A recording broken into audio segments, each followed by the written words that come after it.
Hello, everybody. Good afternoon from my side. Greetings to you all, and welcome to another experience today on a fine day, it seems like, with Live at the Waterhole. I hope everybody's doing good today, and hopefully, we're going to see some really interesting things. Now, today, my name is Andrew. I'm going to be your host. I'm going to be looking after you for the next couple of hours, and we're going to basically, move between different waterholes, different locations, and with the help of our directors, who's Jordan at the moment. We're going to hopefully see as many different animals as we possibly can this afternoon. But so far, absolutely a brilliant start. And we've got quite a bit of activity now. 4 elephant bulls, a couple of plain zebras, there's some giraffe as well. And who knows, maybe even other animals are going to walk towards this area. It'll be nice to see what we see this afternoon. And remember that we are live and interactive, so you can send us questions. Please do so. You can register yourself on the website. You can also take part in the YouTube chat. You can just add at FC before your message, and then, hopefully that gets fed through to us. Please, everybody is welcome this afternoon. I would like to leave the floor open to any potential topics you'd like to go into, or we can go into multiple topics, depending on what your interests are. But for the time being, let's just take a look at what we've got.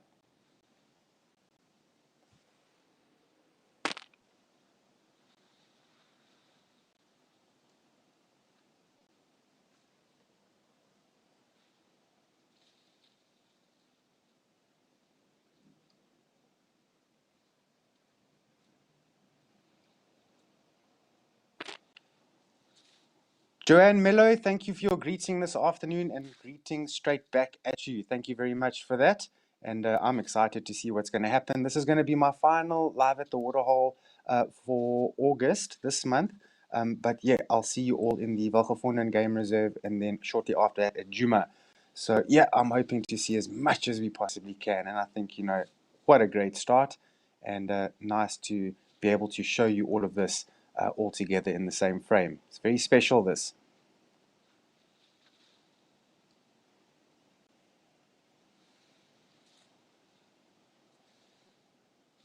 Henrietta Hodgen, greetings as well. Hello. And you're from Cape Town, so I should probably say, how's it? How's it going? And yeah, you're saying it's pretty windy and cold your side. Don't worry. I'm feeling your pain there because it's extremely windy at my location, which we pretty much neighboring provinces. I'm in the Eastern Cape, sort of in the center, along the coastline. So yeah, we've got high winds, and yeah, for some of you that might not know, but we don't just go live. We need to do checks and everything with our directors prior hand before we go live, just to make sure everything is a-okay. And one of the things I had to give them a heads up about was the wind. So if you are hearing some gusts of wind from my side, I do apologize about that.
All right, what an awesome view, isn't this? Just from side to side here, it's just animals, just wonderful. And the sort of the tallest and the largest mammals in Africa, all in the same screen. I think that's pretty special. Now, of course, elephant, that's without a doubt, everybody should know this. It is the largest land mammal on Earth, as we know. And yeah, I want to tell you something. So, the books do describe them to getting to about 5, 6 tons. But there's some elephants in Botswana, believe it or not, that have reached the weights of up to 9 tons. Can you just believe it?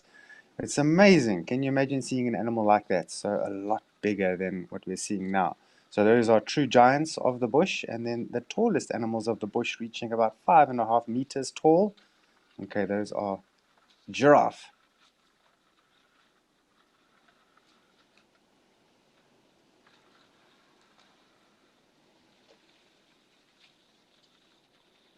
Darcy Miller, thank you for that greeting as well, and greetings to Maya. Shame, I wish I could could introduce her to you all. I suppose some of you have seen her on the social media that I've got. But anyway, it would be so cool if I could go live with her, but I don't think that would ever be able to happen.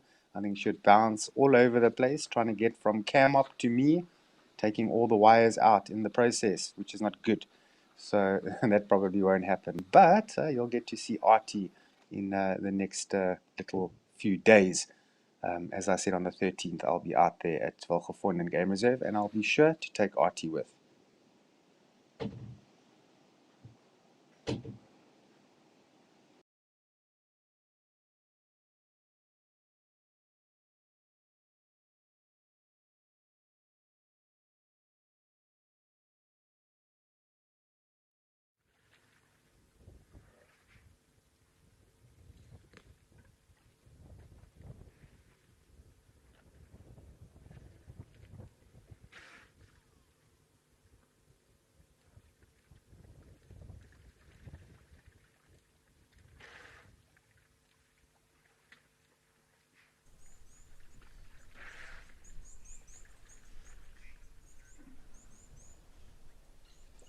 Right, so it seems like we had a few glitches on the previous old Donyo camera that we were at. So we're just going to go to Naledi Dam in the Olifants West Game Reserve. And yeah, elephants doing different things here. Got one that's in the water well, and then others at the water itself. Beautiful.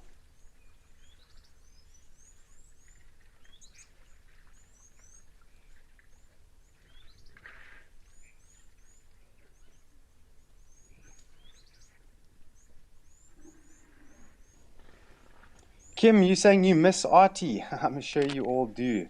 For those that don't know, Artie is a friendly stuffed aardvark, and yeah, so he comes on the game drives with me most places I go, and the things that this aardvark has seen is amazing.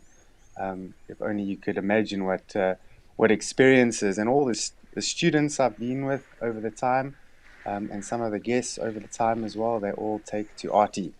So for those that haven't met him, you'll get a chance in the near future.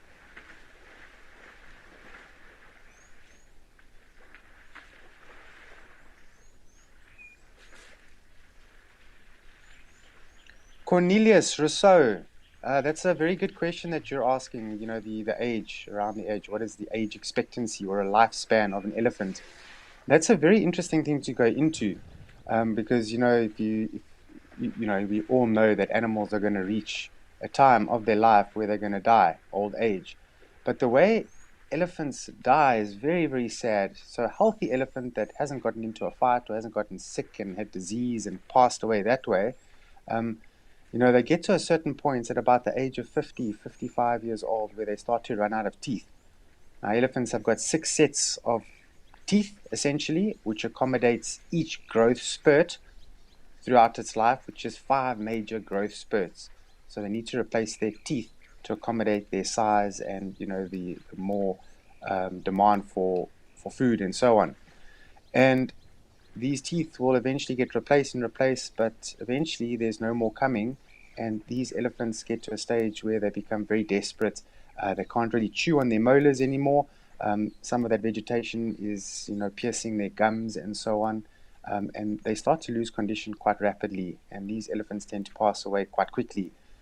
Now, these elephants, there's a big fallacy about elephants passing away in a certain area, almost like an elephant graveyard. And I suppose there can be some research being done in that, but as we know, as modern science has told us, is that that is not quite the case. So elephants don't go to a specific place to die. What happens is when elephants do eventually start starving and they're running out of teeth, they're going to go to where the vegetation is softer. And these are around waterine areas, rivers, dams, and those sort of things. They eat the vegetation there and eventually they die there. And so these elephants that have passed away from this, they tend to die somewhere near rivers and waterholes. And this is perhaps how the fallacy came about, that they died at a specific place.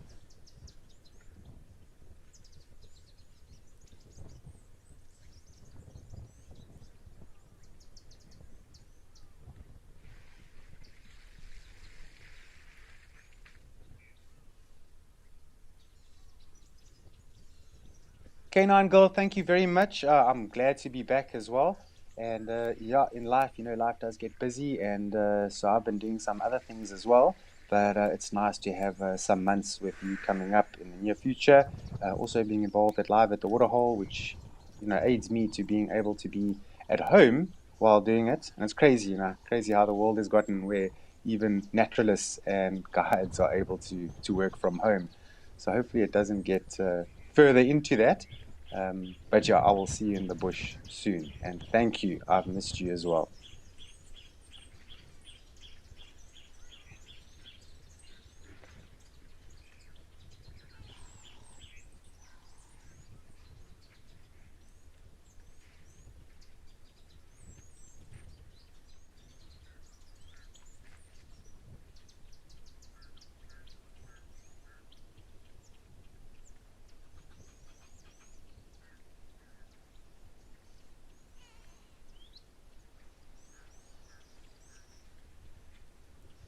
Yeah, overall, it seems like a much better day compared to here in the Eastern Cape, where I'm from, which is incredibly, incredibly windy, as I've mentioned, and then where Harrietta is from as well, out in Cape Town.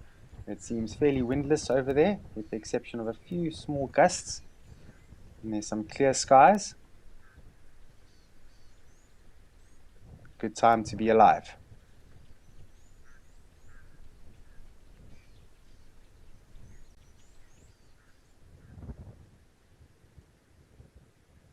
Hudson, thank you very much as well. You enjoyed the topic we dived into. Was it yesterday or the day before? We spoke about mammals and so on. Um, yeah, we spoke about the different orders of mammals. Then we moved on to reptiles, the different reptiles and examples. It was quite cool. Then yesterday we touched base a bit in the identification formula of birds.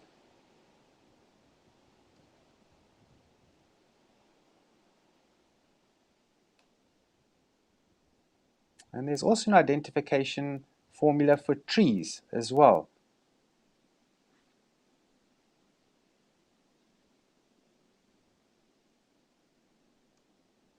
So I'm gonna watch this elephant bull come to the water here.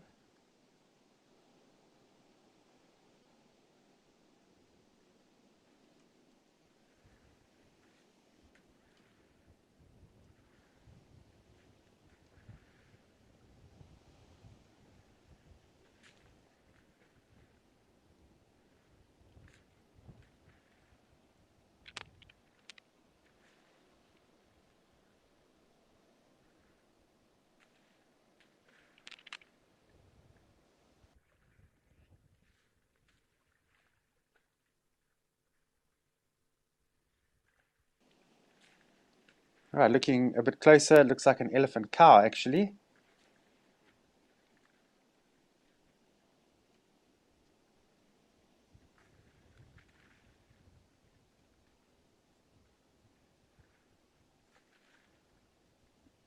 Lenny, oh wow, that's quite a question that you're asking. So yeah, Lenny is actually just mentioned now that how do naturalists and guides and so on answer questions with the same amount of energy when they've probably answered some of those questions quite a few times before and over. Well, it is true. It is true. So yeah, I mean, when you're a guide, you can obviously hear when you're talking about something, and even though, when you've spoken about it many times before, you always have to bear in mind at the back of your mind that there are people that have never been to Africa before, and they're relying on your energy. It's very important. When you go on a game drive and you can barely hear the guide and he doesn't show any energy or she doesn't show any energy, um, you can't hear properly, and you're just getting this monotone vibe. It's, yeah, it's an average experience. But when you go on a safari and you see this person is amped, this person is living for this. This is what this person loves. And, when you think of Steve Irwin and so on, guests absolutely love it. They love it. They want to see passion. People want to see passion. And, if you're going to go into the bush, if you don't have passion, then those sort of people, they don't spend a life career in the bush. You have to have passion. You have to make this your lifestyle. That's when it becomes very successful. You take your passion in life and you turn it into your lifestyle. And that's a life well lived, in my opinion. And you only get one life, remember? So best you make the most of it.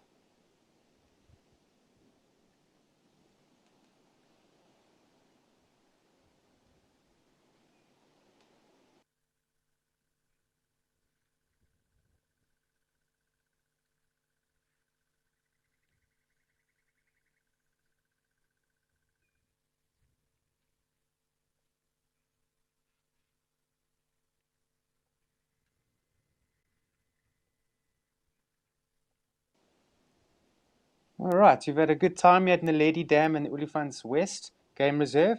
Let's go to Rosie's Pan. Let's go see what's happening there.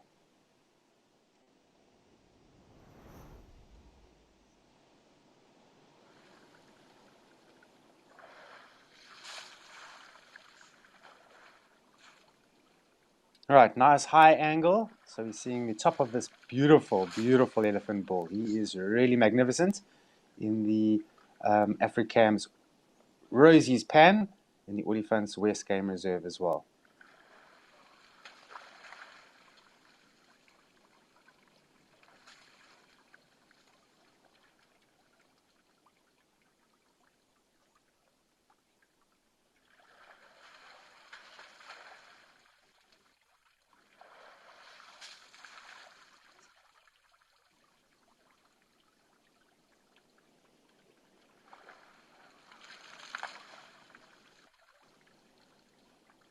Caden, it's always nice to see the elephants. In the bush, nothing is ever guaranteed. But yeah, it seems like every day that I've been on so far, it's been elephants of sort in some sort of location. But that's just goes to show how important water is for elephants. You're going to hear this so many times when you go on safari. Oh, these are water dependent animals. They need to have water, lots of it. They're going to drink multiple times a day. Um, but it goes beyond that. It's these watering holes become a place where the elephants gather, the family group gather, they slow down their activities, they get into the water, and they have a good time. And they enjoy life. And you see this with elephants. It becomes a celebration. You see sometimes you see some elephants becoming very excited that, when they are walking through the bush and heading towards a waterhole, when they get smell of the waterhole or get sign of the waterhole, they just start running and they come charging in, and you see their tails go level, or horizontal, yeah, horizontal, almost like a throttle, and that elephant is running straight for the water.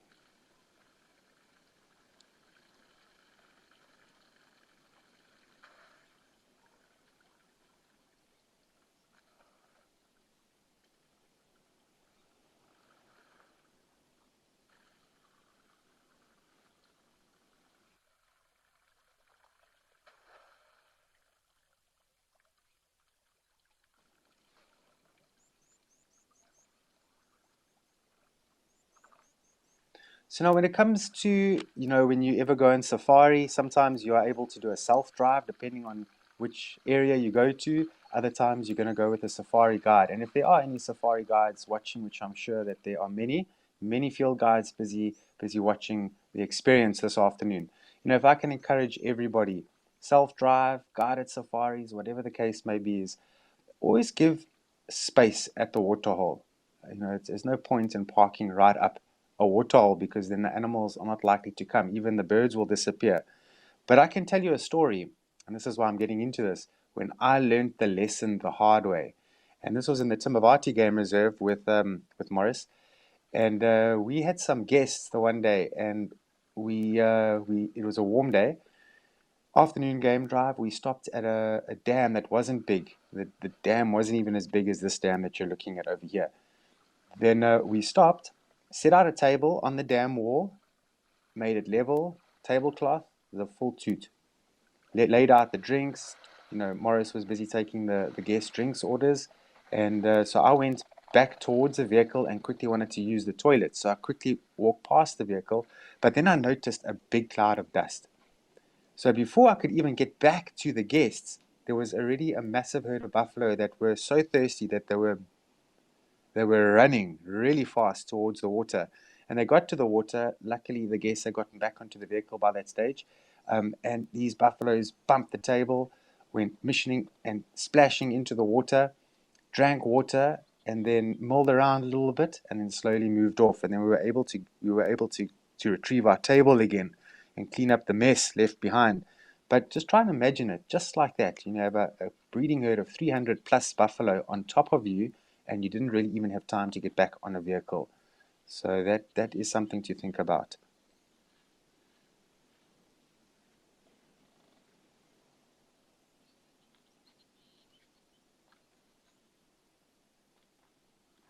All creatures, yeah, this elephant is having an incredibly wonderful time and he's very curious.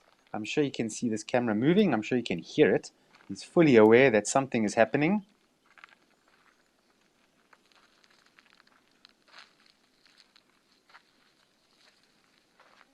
He's even turning to take a look. You see that?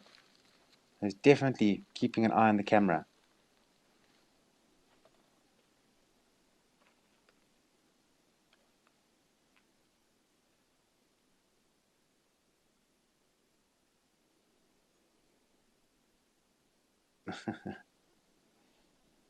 All right, let's go back to the dam.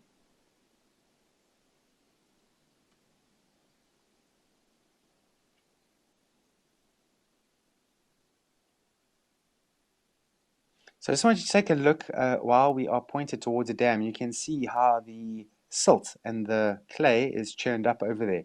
So sometimes, every now and then, you're going to need to, as a guide, track animals through water. Sometimes elephants walk through water and you track them through the water. Happens. The sign you look for is sort of this where the silt has been disturbed. Okay, so that is sign in itself. Track and signs.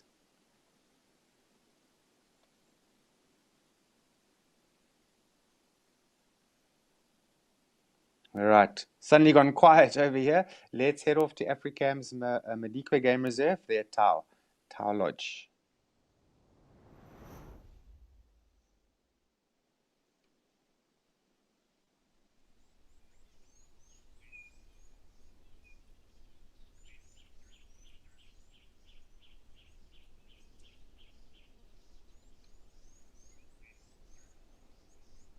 All right, also a beautiful day this side. Also windless, which is always good for safari. Windless, warm days, not excruciatingly hot, but nice and warm where the animals want to come out into the sun.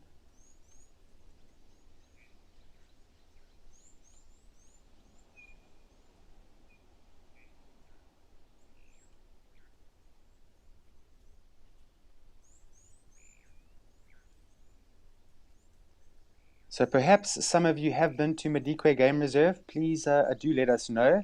I do know at least one viewer who has been there, who I actually got a chance to meet while I was there, just very briefly though. It's Deirdre. Managed to drive past her on safari, and she was so flabbergasted by seeing us that she didn't really have words.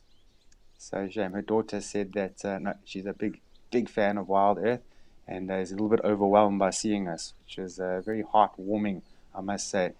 Just goes to show what an impact you can have on people when you're doing this sort of thing.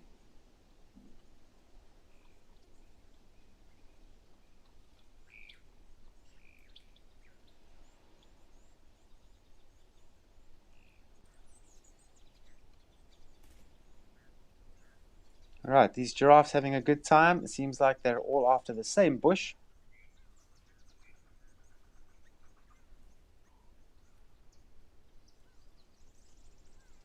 All right, there's a fair amount of bird watching to be done here as well. But let's just have a look overall just to see what might be around.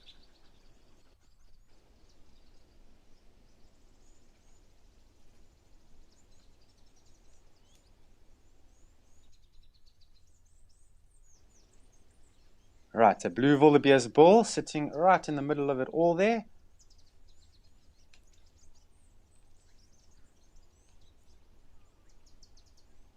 African shelducks.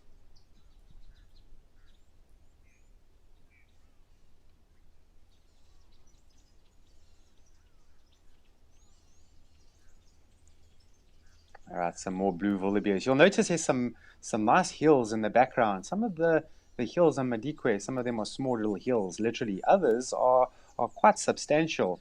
And I remember with Rian, another camera operator with Wild Earth, we were trying to follow some lions the one day, and we didn't know the reserve very well back then. And we had a map, and we were tracking the lions. It was very, very fresh tracks. And so what we did was we stopped quickly at the base of the hill and we ran up the hill and took binoculars and scanned. And as sure as Bob, we managed to spot one lioness, but she was heading towards some real thick sicklebush area. We never managed to get her again, but it was nice to actually see her disappear. And we were sitting on the top of the hill using it as a vantage there. Look at this breeding herd. Nice breeding herd of blue wildebeest here. Some young calves deciding to sit down and take a moment and relax and enjoy the warm weather. As Madikwe Game Reserve gets fairly cold, let me tell you.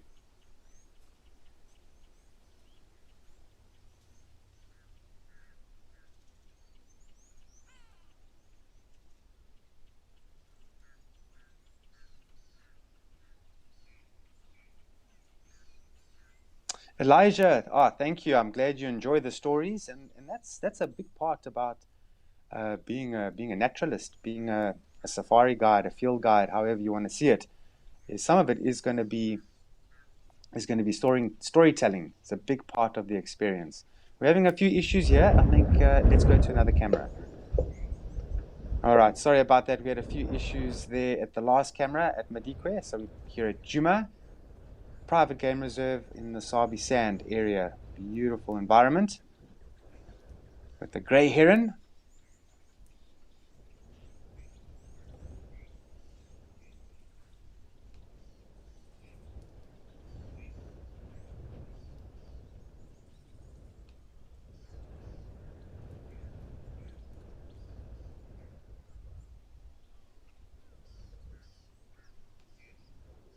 Yeah, it sounds like it could be a little bit windy or breezy on this side. Just looking at the ripples in the water. But not going to stop the grey heron from fishing.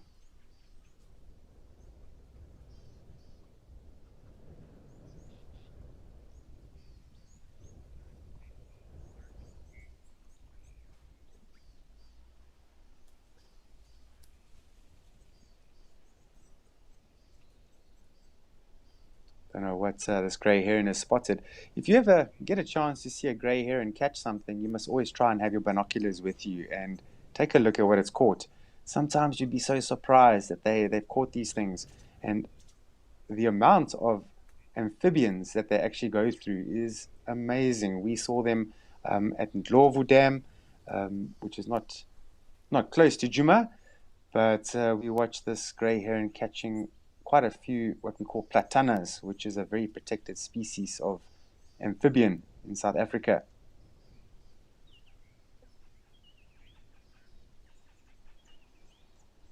This grey heron is moving around a bit.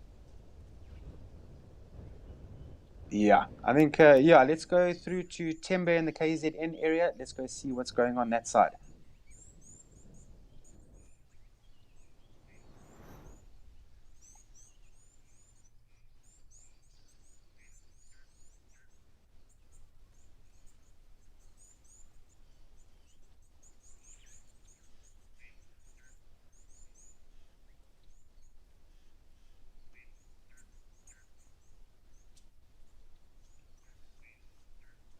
All right, nice one. Very, very nice. In the KwaZulu-Natal area, this is in Maputo land.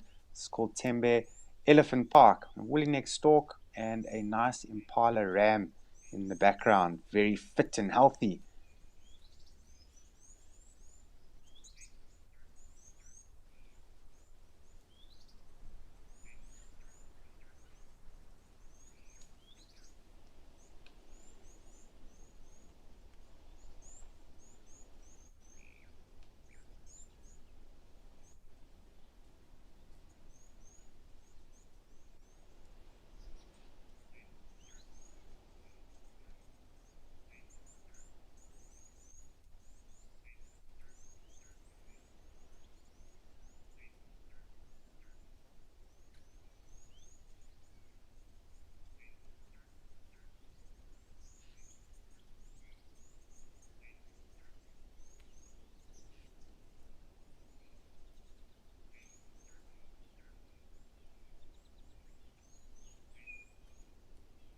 Right, sometimes it's just nice to watch. I think, just like we used to do in Escape to Nature, to have these moments of pauses, I think is very appropriate. You are in nature, and in nature, you watch, you listen. All right, looks like there's also an elephant there.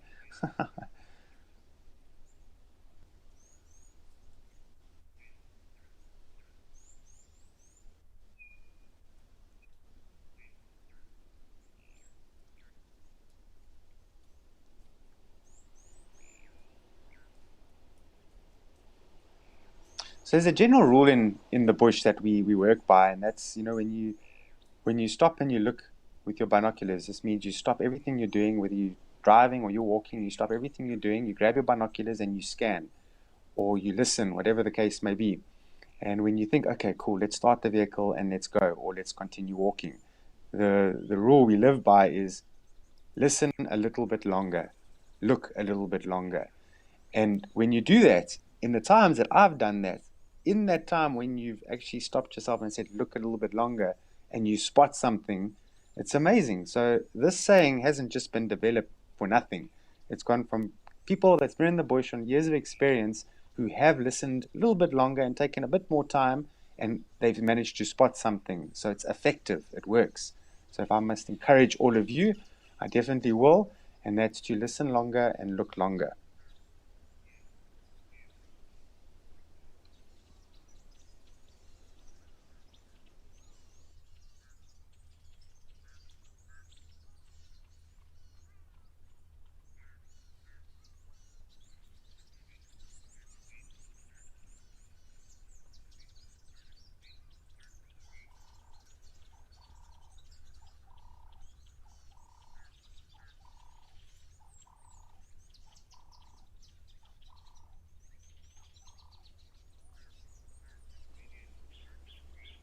All right, so being in a very warm environment in KwaZulu-Natal region, lots of humidity, as we've mentioned yesterday, high temperatures, usually in summer.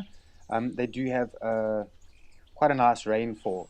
So a lot of the regions and game reserves out there, they do have a great biodiversity, lots of rainfall. The carrying capacities of animals are much greater than some areas.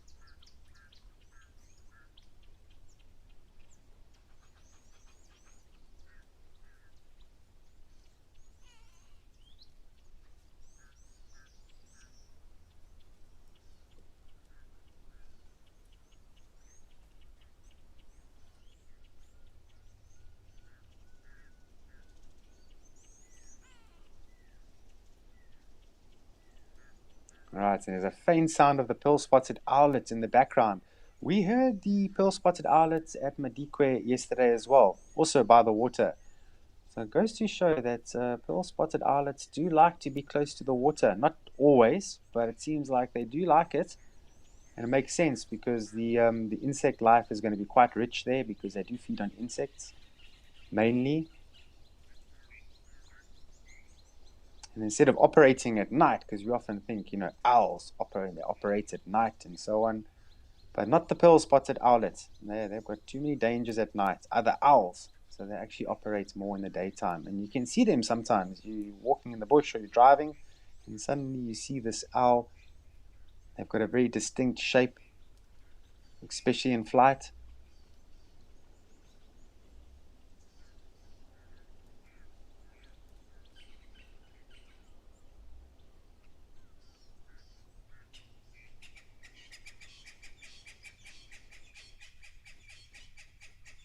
Is that not the pearl-spotted owl? It's just on the sort of just left of these elephants. I think I spotted it there. I might be wrong.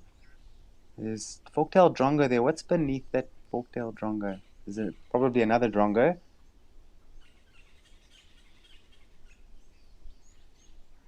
No, it's a.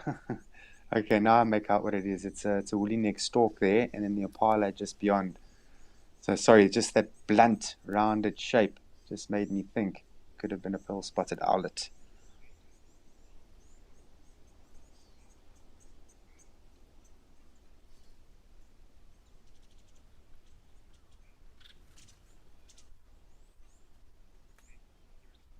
Yeah, that's exactly what I thought was the owlet. Yeah, sometimes you go into the bush plays tricks on you. Your eyes play tricks on you, especially around the dusk and dawn time. All right, dark-capped bulbul also fluttering around here. Yeah, these are pretty comical birds. When you ever get a chance to see these dark-capped bulbuls, they're pretty common in gardens as well. They also love the bushveld, but they're very busy birds and they like to chatter. You hear them when they chip chip chip chip chip chip chip chip. They love chattering.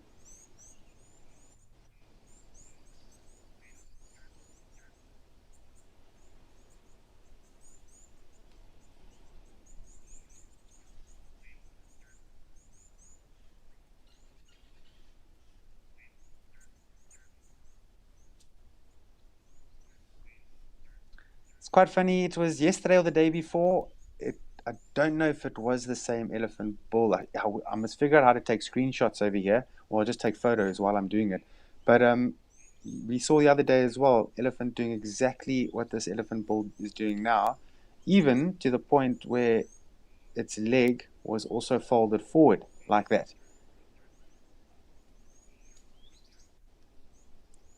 So it looks like there's an inlet there, but that's not only what I've seen. I've seen another elephant, could have been this one as well, picking up, looked like could have been the grass, but being very specific in what it was picking up.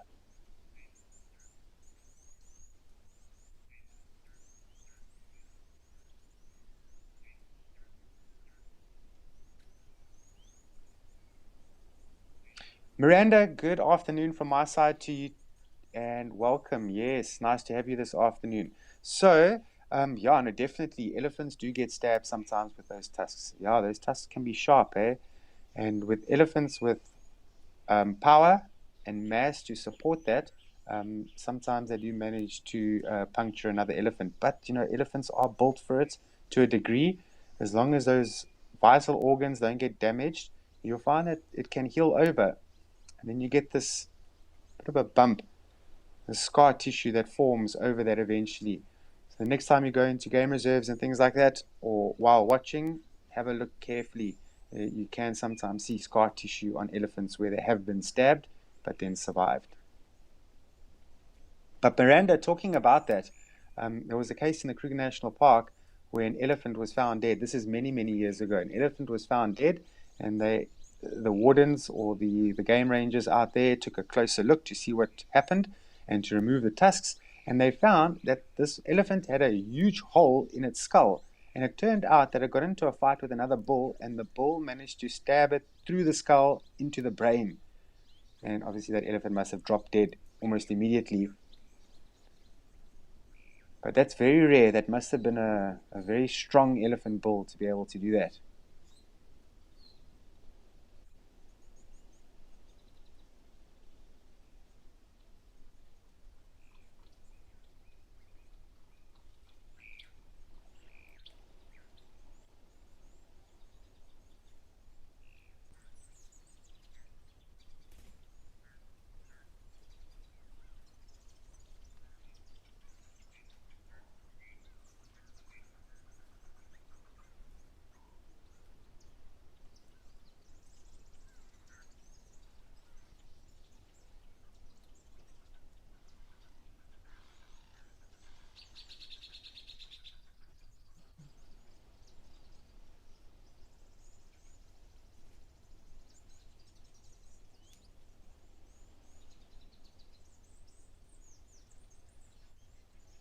All right, a fair amount of life happening here. There's a family of Egyptian geese there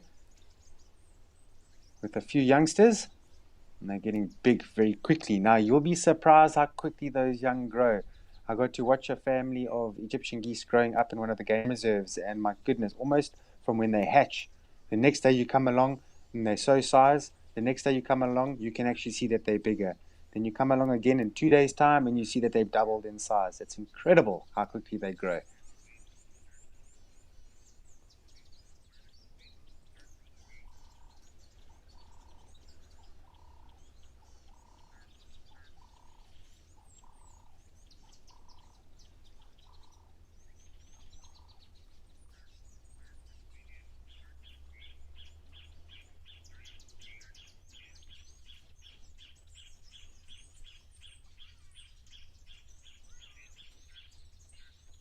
Lots of sounds in the background. I can hear that yellow-breasted apellis. Almost sounds like a DJ. We call it DJ apellis.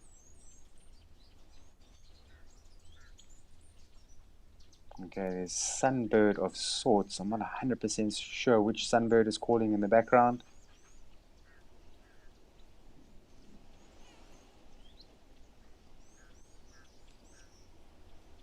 Sandy Franklin 69. Oh, you are from a far way away, from Tennessee. That's amazing, and thanks for that.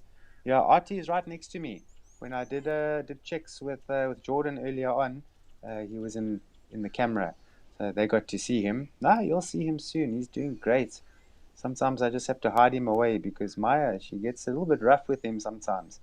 I'm scared that if I don't see, I'm gonna find him in pieces. So, so he hides away in the cupboard.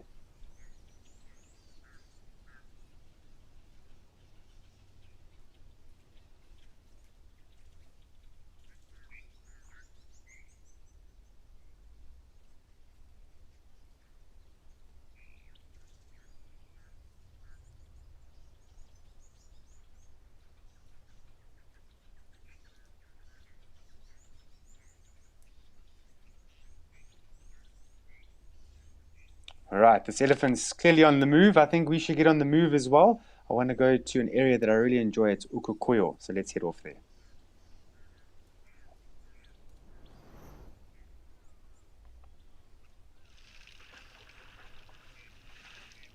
All right, thanks very much, Chulu. Perfect time to come to Ukukoyo out in Namibia. I haven't been here, but it's on the wish list. But I know Ralph has been here. He spends quite a bit of time in Namibia, and he enjoys it very much. Ralph Kirsten. Right, there's a family group of elephants in the distance coming down as well. Beautiful. With some calves, some gemsbok antelopes. Is that a little grebe I'm seeing in the water? It might be something else, but it also might be the little grebe.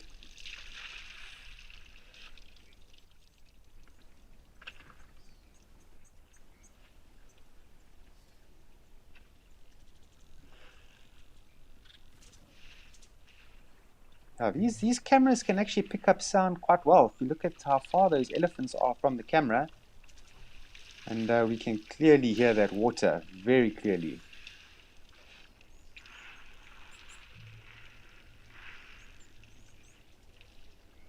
Yeah, look at that family group of elephant. Isn't that just lovely?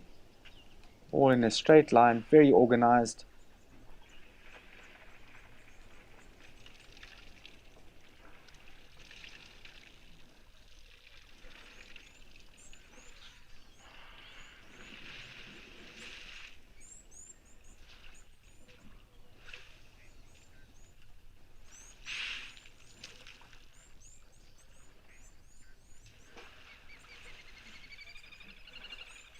Yeah, you can hear that little grieve. And some springbuck in the bottom corner there.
Right, Canine Girl, thank you for letting me know that. So you feel connected to Africa when you come across or you hear the resident Egyptian geese, which is at one of the open reserves down the road from where you're staying. So I'd love to know where you're staying. Yeah, it would be nice to know.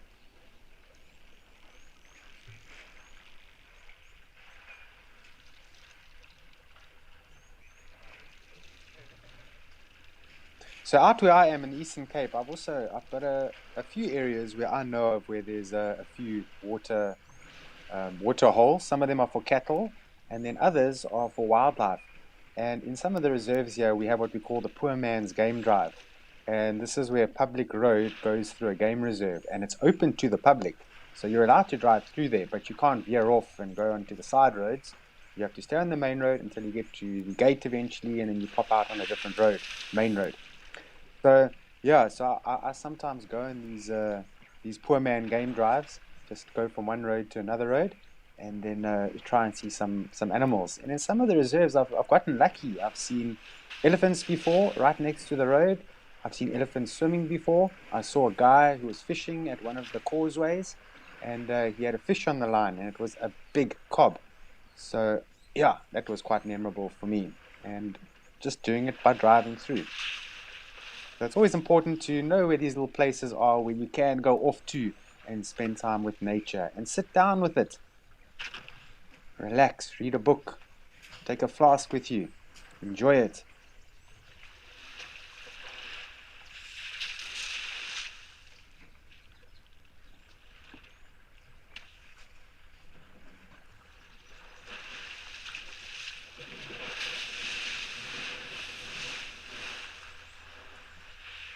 All right, here's a bit of a challenge this afternoon. So, for everybody that's watching, let's try and count these elephants and let's see how many there are. Let's give a count. When you're sure of your number, send them through, and then we'll all count them together and see if we get the right number.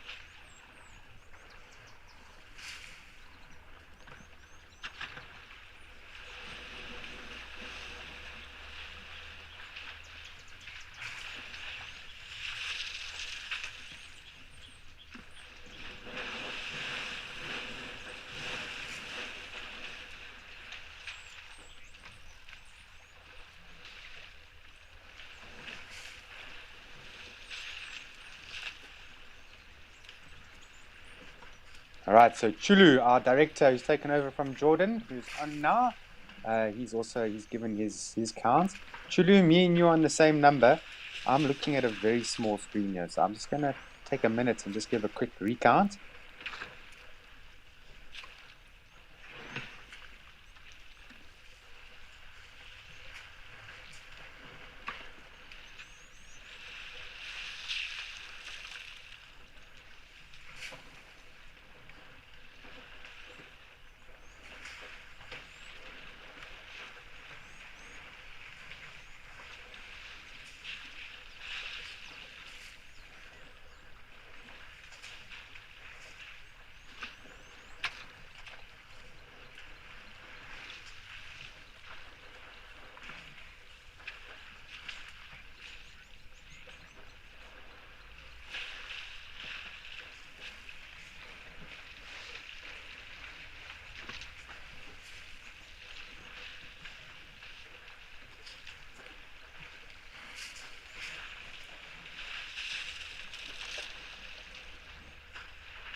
Hello, Diane from the UK. Shame, man. So sorry to hear you've missed some of the show the last month or so. You haven't been feeling so great.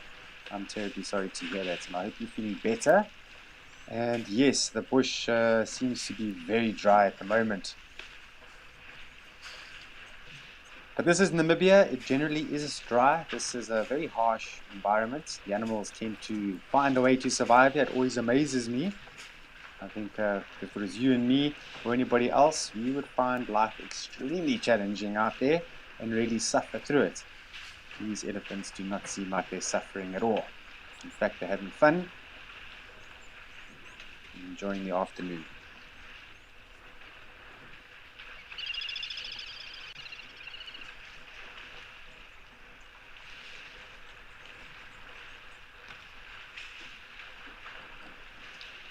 So with all this movement on the water and all these ripples and stuff, these poor little grebes or dab chicks, shame, they're getting a bit of wake going over there.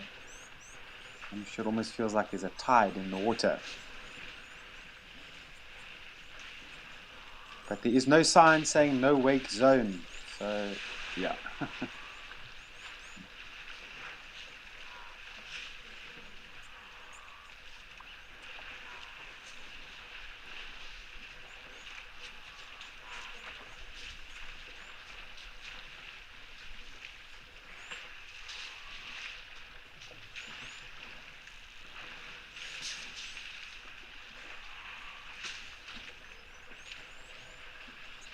Alright, so we haven't got any answers yet. If anybody's counted how many elephants, I've counted them twice, got the same answer. Chulu has also given them a count. We have the same number. I'm just wondering if there's any different numbers. But yeah, I won't give the answer that I think it is. I would like for you to do it first.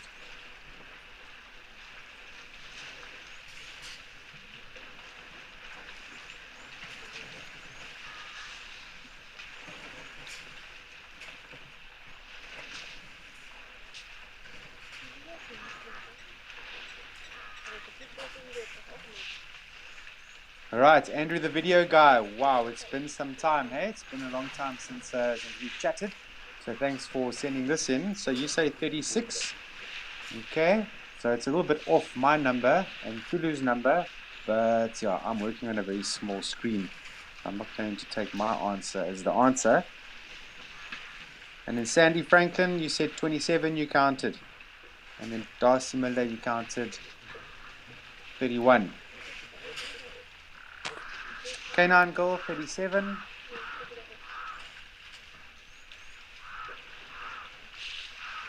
Right, so that's a lot of animals, eh? So I counted 38, Judy counted 38, but they are moving. So when you count elephants, you have to count very quickly.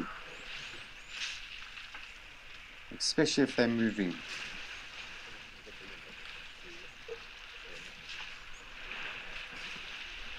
Andrew the video guy, you reckon they are gathering in even numbers? I'll look out for that in the future.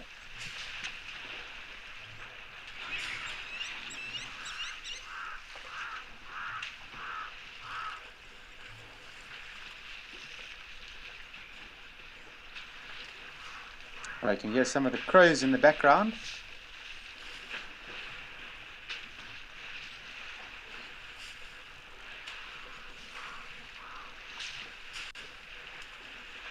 Joanne Miller, this looks like an old-fashioned Eddie pool party. Yeah, full of pachyderms. And that's exactly what they are. They're having fun this afternoon. Shame, and it's in an environment like this. So this would be desert elephant. They're very much adapted for these environments. And they figure out they're definitely going to know that this water is here. This is not the first time they're coming here. They've been coming here for many, many years, I'm sure.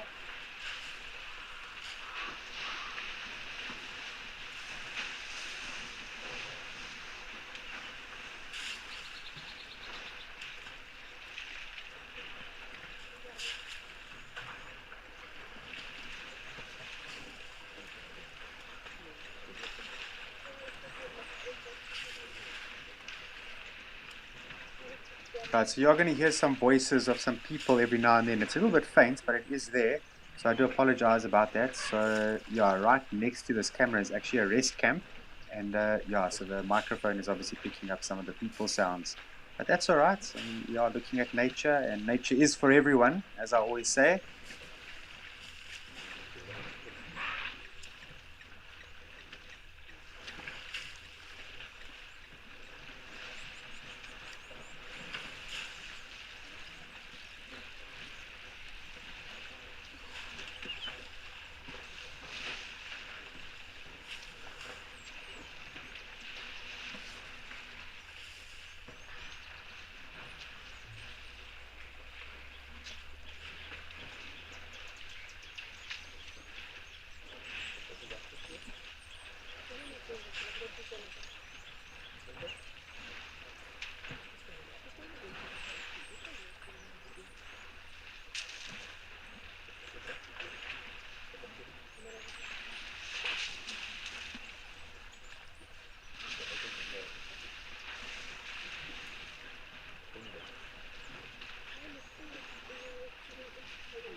Isn't this just beautiful? Hey, wow, there's just so much to watch right now. It's almost like watching National Geographic. You're just so glued to what you're seeing.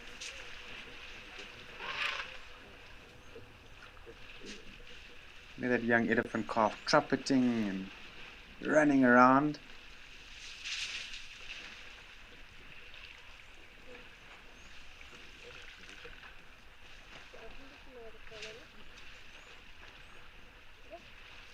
You must actually hear how much louder an elephant trumpet is. It's when after they've drunk water, because the trunk is wet. And when they trump, it really is such a loud screeching sound. I don't know if any of you have been have ever experienced elephant trumpeting, especially when they're close to you and they trumpet. It is very loud and it's very effective. It makes you jump out of your skin almost.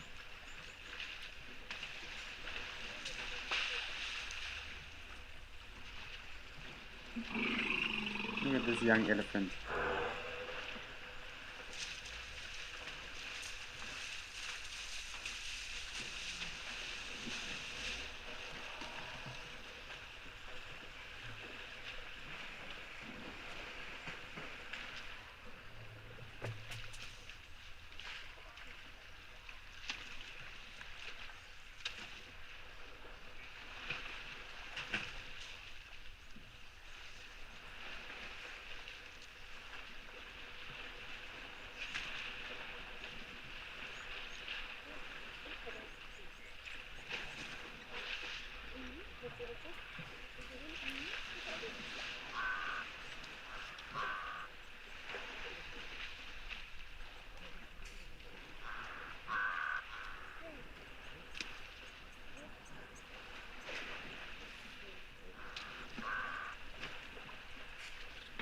Right, Andrew, the video guys. So you were introduced to some vanilla flavored rooibos tea. And now you're watching this afternoon with a very strong brew of that rooibos tea. Well, nice. I can't say I've ever tried it. I'll look out for it. Sounds delicious.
Yeah, this is absolutely beautiful. Just so much is happening here, and even more. There's another elephant coming towards the water, and there's two or three, four gemsbok taking the opportunity.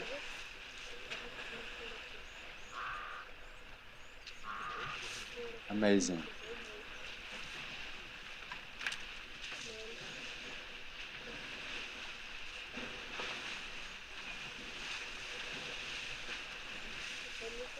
So as far as what I'm aware, from what Ralph told me the last time we spoke about Ukokoyo, was that the nearest waterhole from this one is quite a distance away. I don't know what that waterhole looks like, but this one is a nice deep one. It's obviously fed, spring fed, um, and most definitely is an attraction for the animals. So much so that some of them go right in there. If you look at those gemsbok.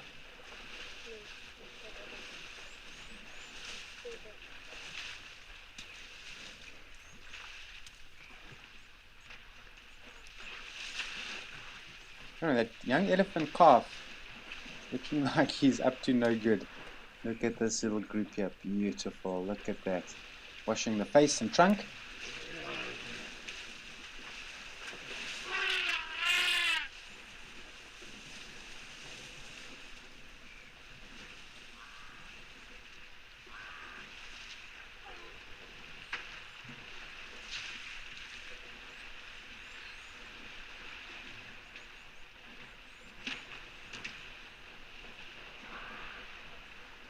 Yeah, it sort of brings back a lot of memories and a lot of the information that I read up when I was doing the dam cams 2 years ago. The place Ukukuyo, meaning the place where the woman gives birth every year. That is something I do remember.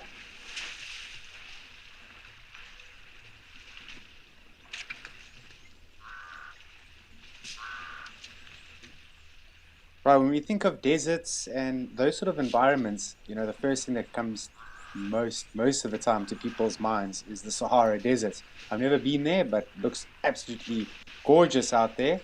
But when you look at the Namib Desert, which is in Namibia, it's the oldest known desert in the world.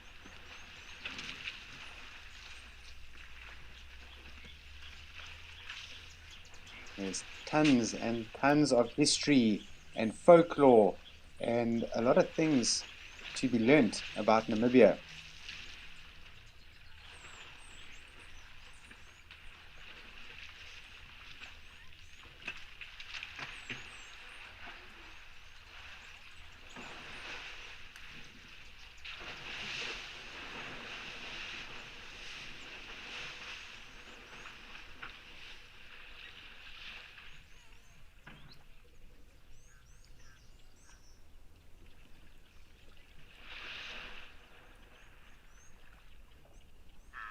All right, seems like things are slowly calming down at this watering hole. Some of the elephants have even come out. Little Grebe, very happy about that. Look at that, it's just brilliant.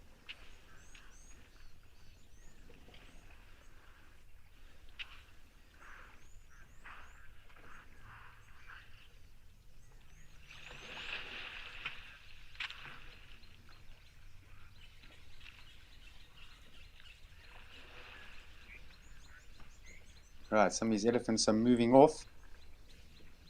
Others are standing around, and there's always that one that decides it's going to stay in the water for a little bit longer. Nothing wrong with that.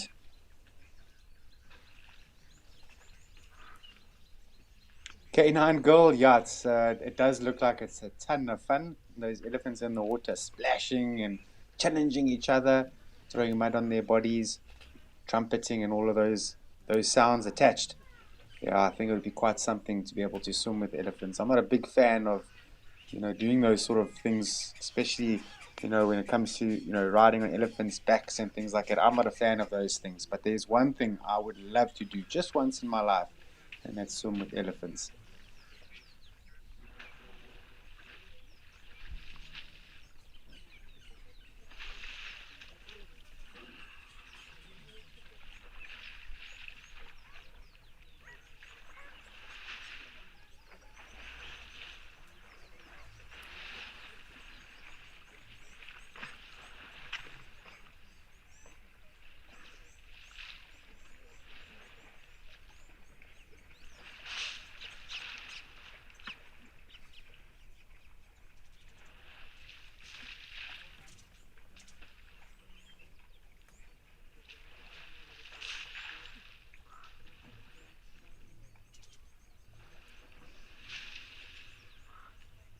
There's a photo that I saw recently at one of the lodges, and it was also a video as well that I saw. I can't remember exactly where it was, but these people were in the swimming pool and having a swim and enjoying their afternoon and so on. And they didn't know that a herd of elephants were coming to drink at the overflow part of the swimming pool. And so these people eventually saw the elephants coming, but by that stage, I mean, getting out the water and especially how close these elephants were, it wasn't ideal. So these people, I don't know how they knew just rather just stay where you are and just sit still with your head out the water, but they did that, and they had elephants drinking from that water from that overflow of the pool, and must have been an amazing experience. I don't encourage things like that. And I don't encourage when you see elephants coming, you quickly jump in the swimming pool. That's not nice. It's not friendly on them at all. But for those people that decided, hey, it's just the best situation is just to stand still, sit still, to stay here where we are, and these elephants came and drank and moved off eventually.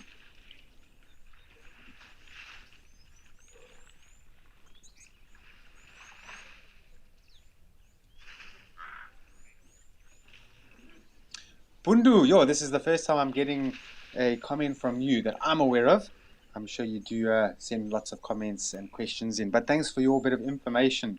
So you're saying that there's another waterhole to the south. It's about 15 kilometers away. You see, that's a far, far away. There's another one to the east, about 9 kilometers away. So yeah, those other waterholes are not going to be close by.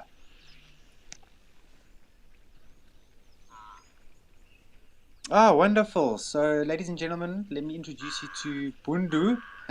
He's actually a Africam Zumi. So, pleasure to meet you, Bundu. Nice to work with you. And thanks very much for operating the cameras.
I'm just watching the elephant in the middle of the water. He's moving now, his trunk, but he was very motionless for about 2 minutes.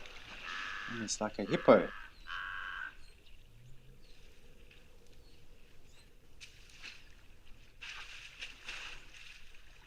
So it must be pretty warm out there this time of the day. I don't think that elephant is keen to get out just yet.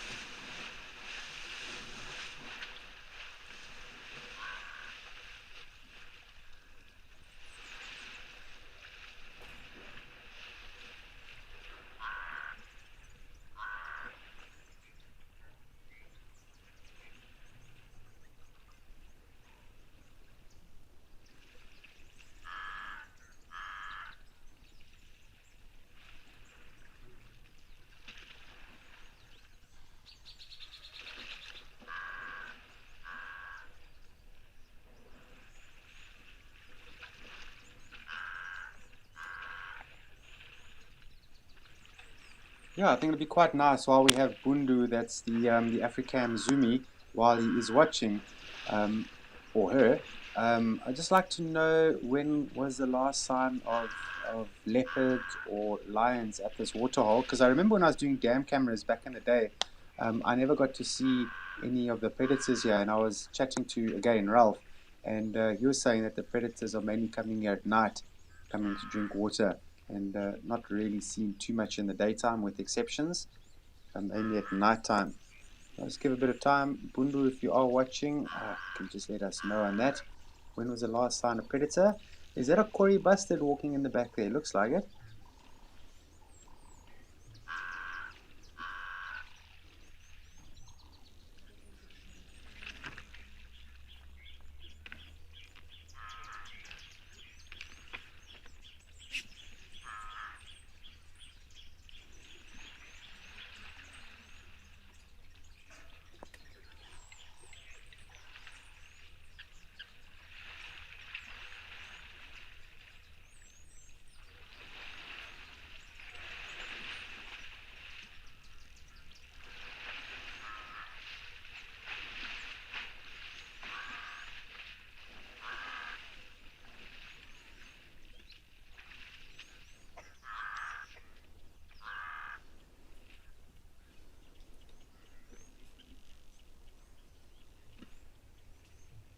Right, so we've leveled out a bit. Yo, look at this environment. So just looking at that tree line in the back, that looks pretty, I'm not going to say lush, but it's a lot more vegetation than what I would expect.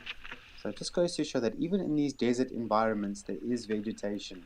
A lot of people get the misidea that deserts, there's not a lot of animals. But that's not always the case. There's definitely animals. Sometimes it can be a bit trickier to find them because those territorial animals will have bigger territories. Game, prey, they're going to walk big distances looking for food, water, and those things.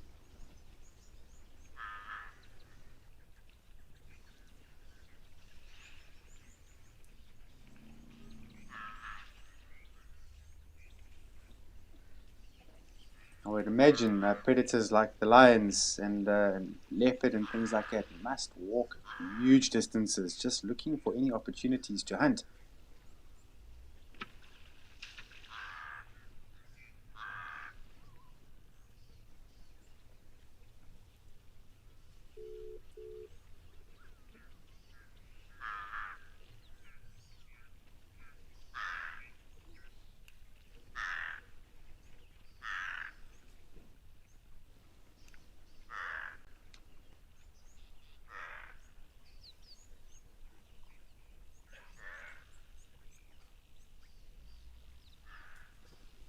Okay, that was a splendid experience over here at Ukukoyo. Let's head off back to Madikwe Game Reserve at Tau Lodge. Let's go see what's going on that side of the woods.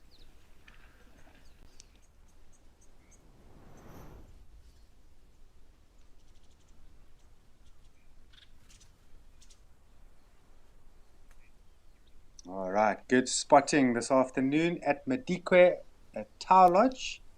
Okay, is a crocodile. Is it just one crocodile there or is it two? I'm not sure, but definitely one.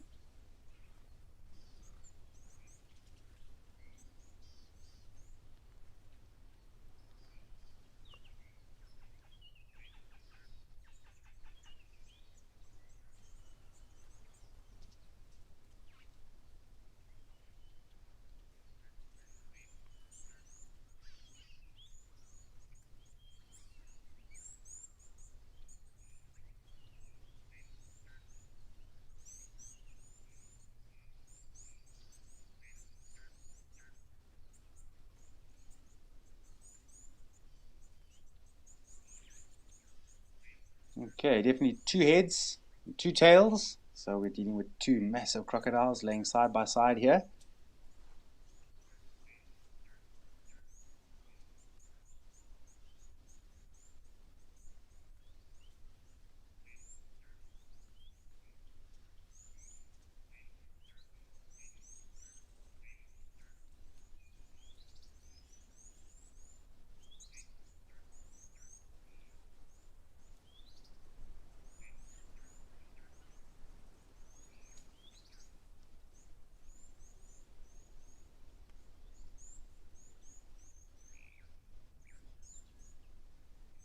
Right, these seem to be fairly decent sized crocodiles. It's very difficult to age crocodiles.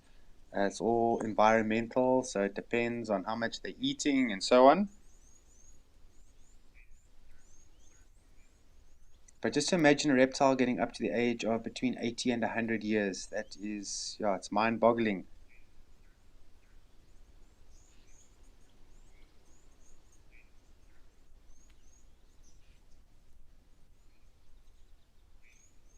Right, Jade, thanks for your question. Yes, crocodiles fight. They definitely do fight. And those fights can be very violent, if I can say, if that's the correct word. They can actually bite limbs off of each other in some cases, or for breeding purposes. And then also, sometimes watering holes start to dry up. They evaporate, animals drink from it, and if there's not a rain or something like that, then the water gets less and less, and then space becomes a problem. And especially in areas where there's mass droughts for many, many years, where there is just a big shortage of water, it puts a lot of pressure on crocodiles. And you find that they are going to compete for those watering holes and food. Yeah, they can kill each other during fights. It's not very common, but they can.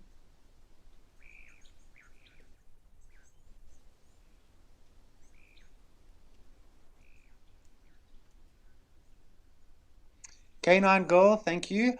So, the most different species that I've seen. Um, wow, at the waterhole. I'm gonna have to think about that.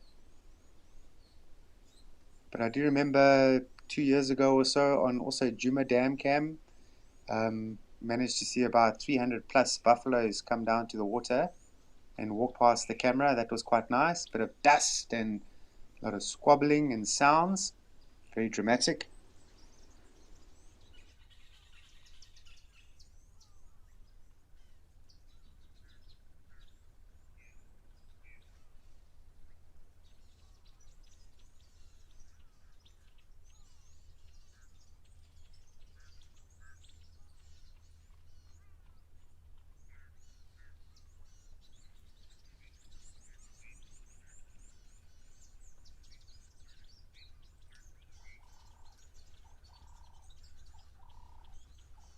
Okay, just a little bit of movement there with that crocodile, just moving the foot a little bit. So yeah, we've just mentioned now that crocodiles do fight, but crocodiles can take a lot of injury. You'd be surprised. And I've seen a crocodile missing its tail, which got bitten off by a bigger crocodile, and it just completely heals over. Amazing. No wonder they've survived for the millions of years that they have.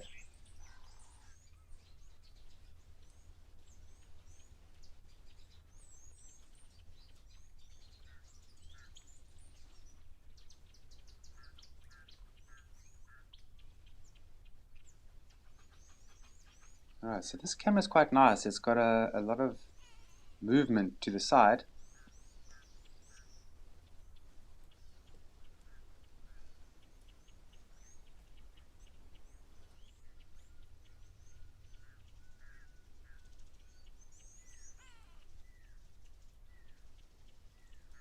Alright, I was just trying to think about the rarest thing that I've ever seen in Madikwe Game Reserve.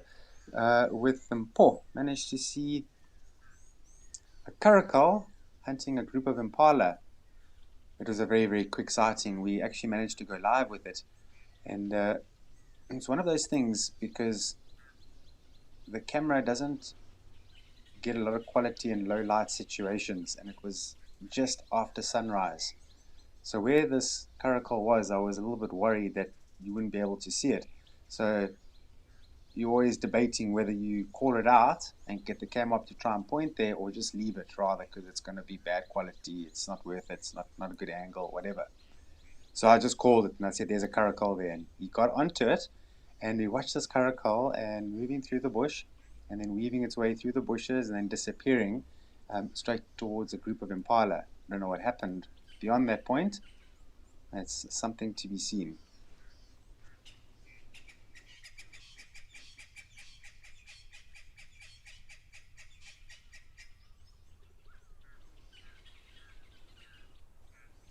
Sometimes these little close-ups of the water are necessary. Sometimes you see these little heads sticking out the water, terrapins.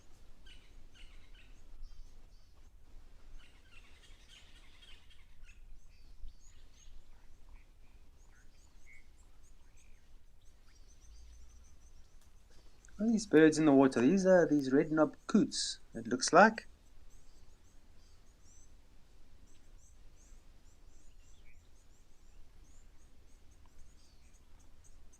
Okay, it looks like a black-winged stilt. Some African shell ducks there. And it's a bit difficult for me to see its heads underwater. It's definitely a teal of sort. Perhaps a Cape teal. Or is it the red-billed teal? Let's take a look. Probably the red-billed teal.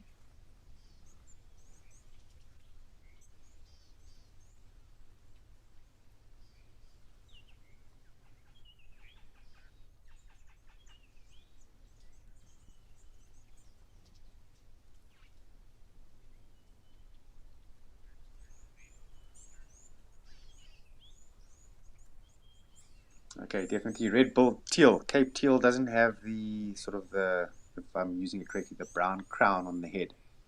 Alright, so that one does. So definitely red-billed teal.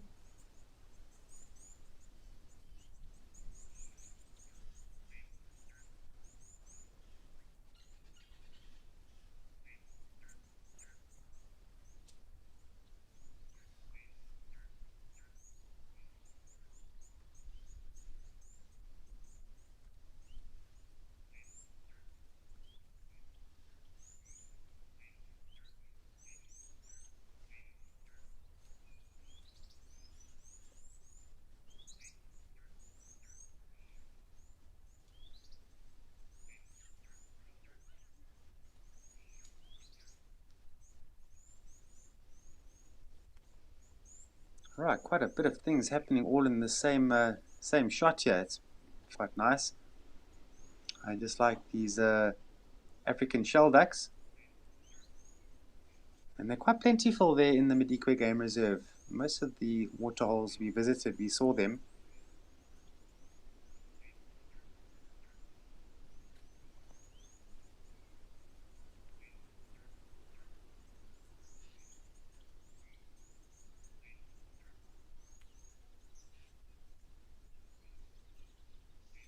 Right, this grey heron's found a nice little spot there on almost like an island. Can keep an eye on the water as well.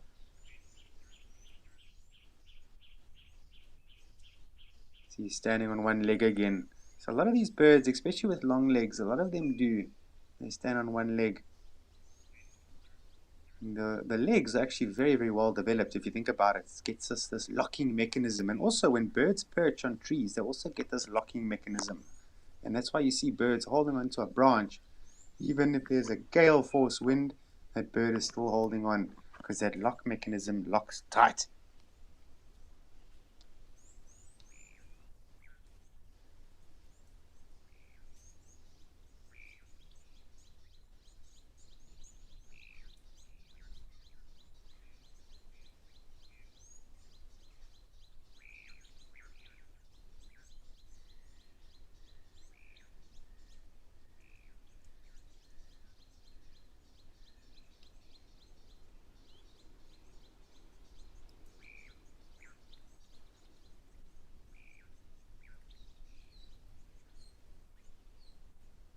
Just some of the cool birds, other cool birds we've seen at Madikwe, or I've seen at Madikwe before. Those crimson-breasted shrikes are very common out there. And you see them just driving around. They're just all over the place, really. Very pretty bird, the crimson-breasted shrike. There's also a fair amount of these chestnut-vented warblers. And for any bird watchers, I mean, that's quite a cool bird to watch, chestnut-vented warbler. Very small, and also cock their tails when they're in the bush. Which other ones? The grey-backed, yeah, the grey-backed Chiroptera.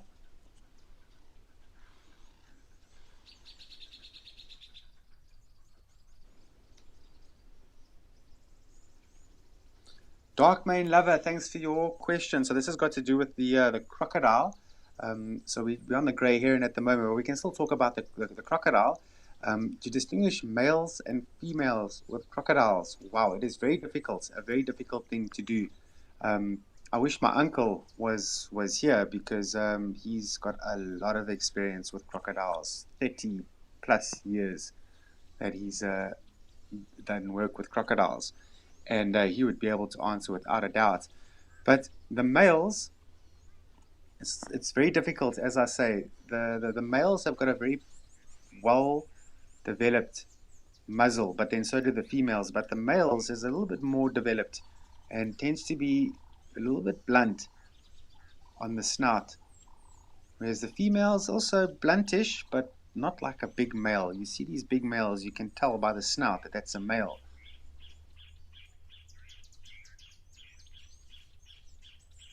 So I'm not sure if it's the same with caimans or alligators. I've got no experience in those reptiles.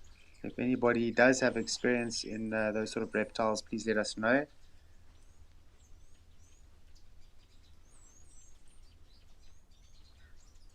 Cindy D, which one is focused, the crocodiles or the grey heron? Both of them, actually.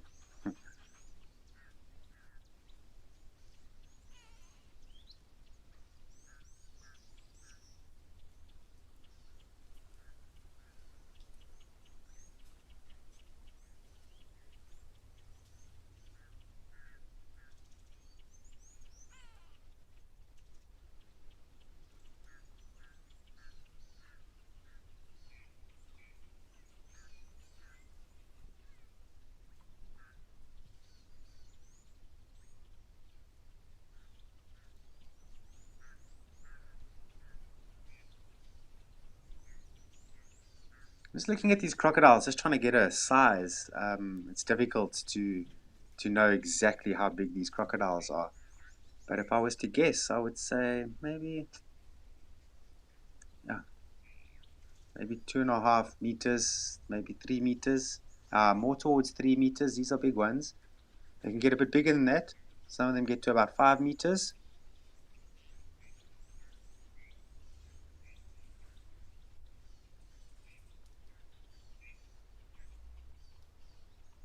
So, Dark Main Lover, you're asking a very, very clever, good question here, actually. So, you're wondering if alligators have ever been introduced into South Africa, obviously as a non-native species, and would they be able to coexist with crocodiles? Okay, I'm pretty sure someone has released an alligator where they shouldn't. But if there's crocodiles around, the crocodiles will eat it. The alligators, they don't get nearly to the size of some of the crocodiles. Even a medium-sized crocodile is going to be, be a fair amount of danger to that of an alligator. But if they're living in the same water, which they obviously don't, the crocodiles would eat the alligators and they'd become part of their diet. But, other crocodiles, same goes. Crocodile's a crocodile. It doesn't matter what it eats. Okay, so it'll also eat other crocodiles.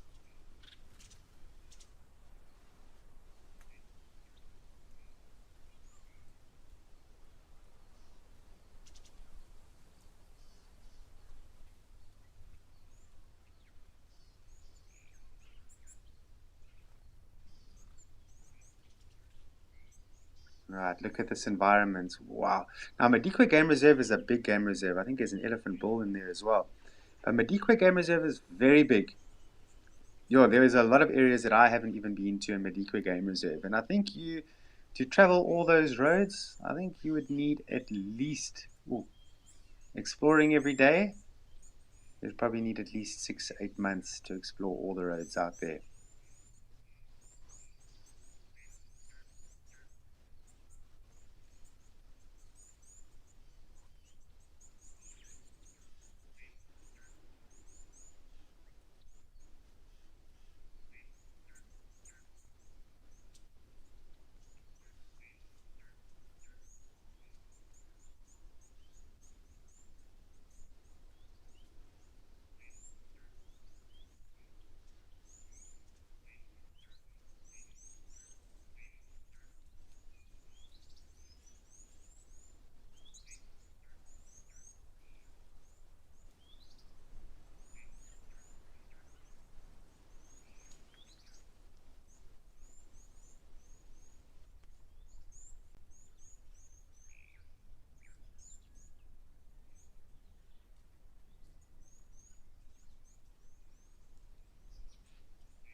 So this is a little bit of interesting information about Madikwe Game Reserve. But prior to Madikwe Game Reserve being a game reserve, it was cattle farms and things like that. Then at a time they decided to enforce a game reserve and protect the environment and so on.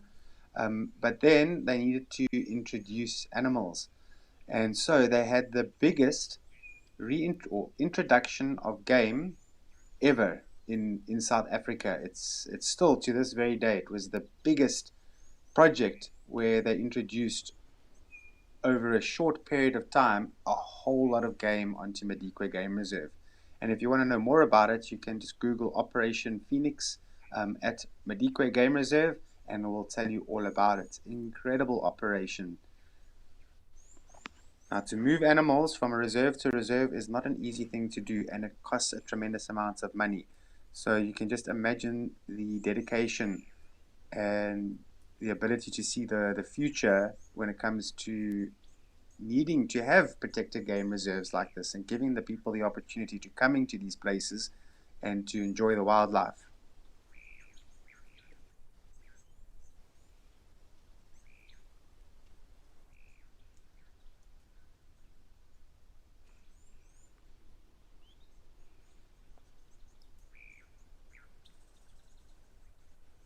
All right, this elephant's in no rush at all, just ambling, walking gently along,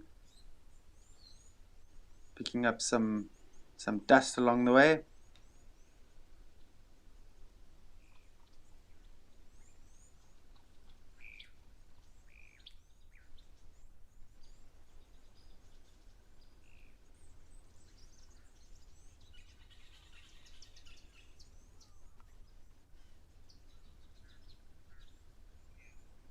Right, quite a nice shot this with the two hills sort of meeting or splitting or whatever the case may be, creating a little bit of a valley there, and the elephant in the middle. Beautiful.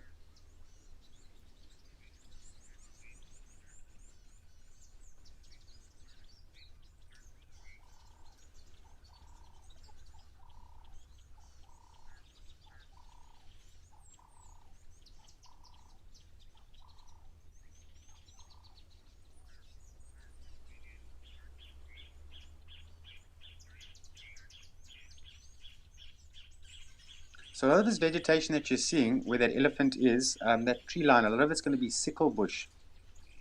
And in this region, in the Madikwe Game Reserve, they've got a lot of sickle bush out there. Remember, it was previously cattle farms.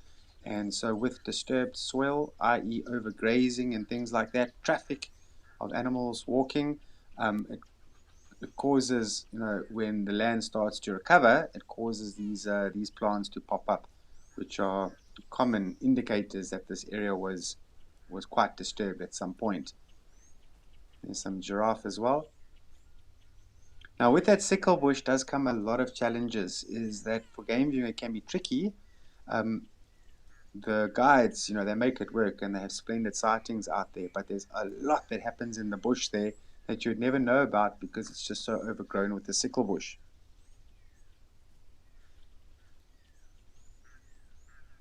Now animals do eat the sickle bush and elephants do eat it.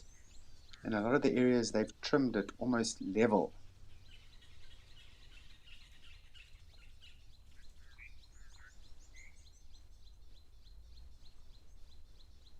Right, these giraffe, where have they gone? Never mind. Elephant's still on the move.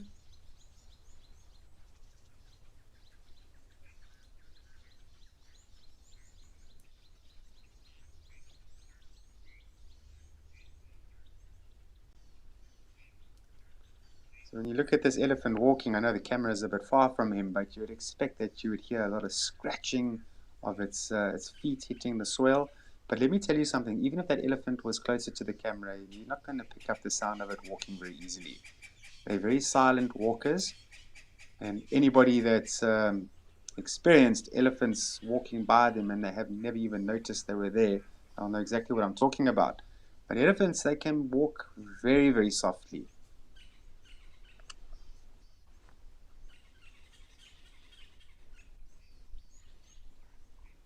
Right, there's a waterbuck there.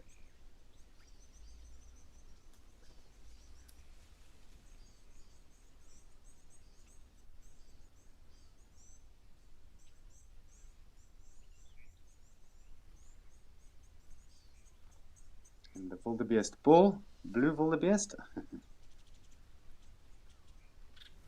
Yeah, Shem truly says this elephant is walking faster and faster, getting a bit more excited. Water's getting close, it's in reach. Time to have a good quench.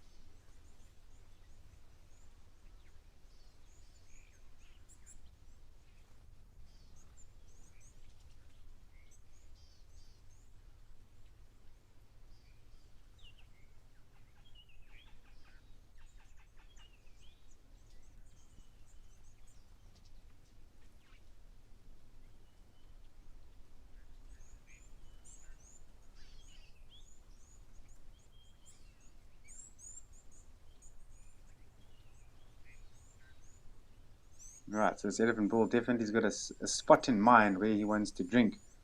And he's going to walk over that damn wall, all the way to the inlet. Going to drink some fresh, clean water.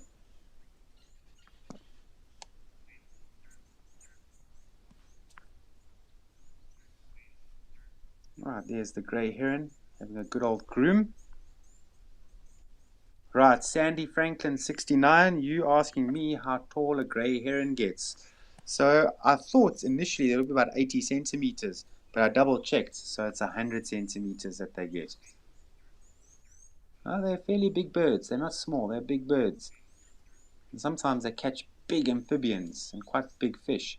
But if any of you have seen the Goliath heron, they catch really big fish. There's a Goliath heron that has been recorded to catching a fish about 2 kilograms before. That's crazy.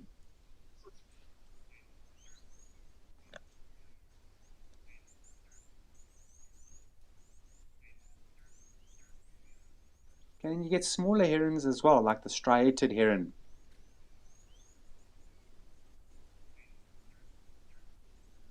So in relation, this grey heron is going to be a medium-sized of the herons.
Robert, 4217. Thanks. You've made some interesting observations. You say at Tau, where the crocodile will catch anything that it can grab. Oh, most definitely. Crocodiles, they are very opportunistic. They'll eat anything, absolutely anything that they can overpower. And they do enjoy catfish and barbel. It actually makes up a good portion of their diet. And then mammals and things like that. There's been recordings of a crocodile eating a terrapin before. And they'll go for predators. There's a crocodile of size and a lion is swimming in the water, it's going to take that lion. So I'll eat anything. Right, there's a blacksmith lapwing, again the African shelducks, and looks like an African black crake over there.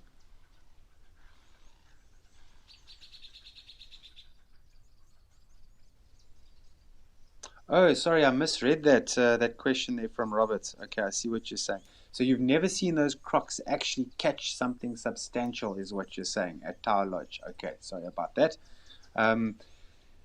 Yeah, right time, right place, right time. So you'll need to be there to watch it, because like I say, most of their diet is fish, and those are easy to gobble down.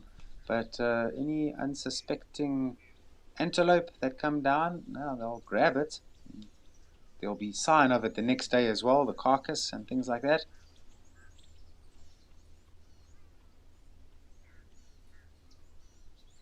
There's also a three-banded plover.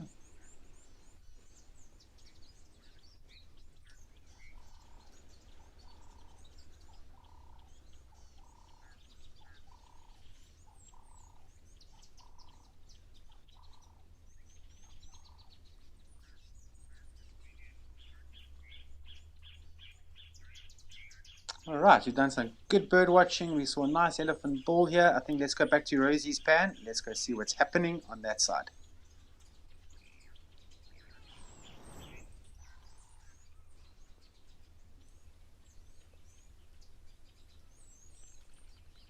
Right, so back to Africam's Rosie's Pan, Olifants West Game Reserve.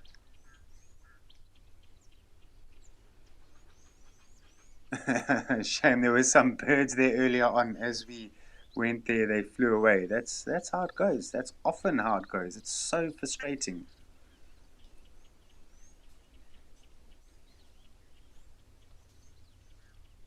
All right, let's have an overview. Nice reflection in the water there.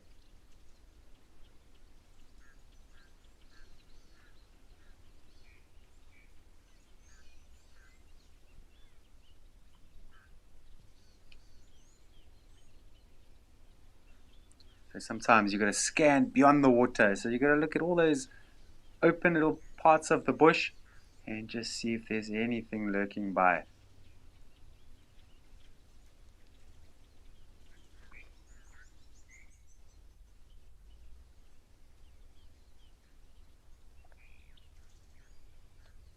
Oh, a little bit of ripples in the water. That's a fish of sorts.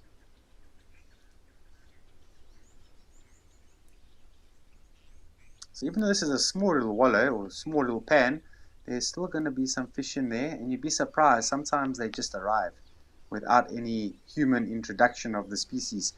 So sometimes, birds and things like that, sometimes fish eggs stick to their legs. And so when they go into watering holes, they can deposit fish eggs in the water. Other eggs, sometimes they lay dormant in the soil or in the clay until the water fills up again. And it's amazing how the aquatic life just restarts when things have dried up.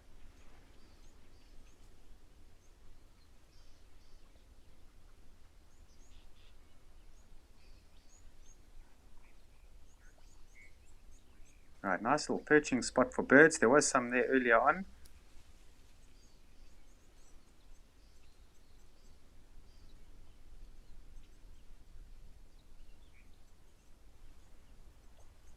A little perfect sit-down spot. You can sit down, plonk your bottom on that piece of wood, and watch all the birds.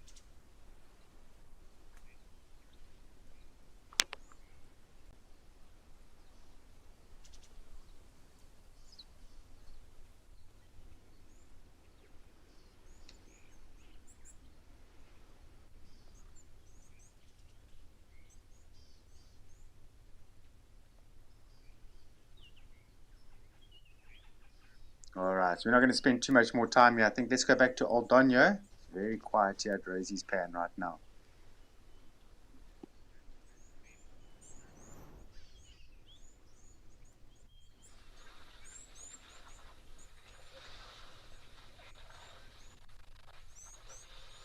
Alright, very, very nice. It's just nice when, when you see the map and then when you see the screen and you have these elephants all level and this eland as well. This is such a cool camera. Really, this is a great position for a camera.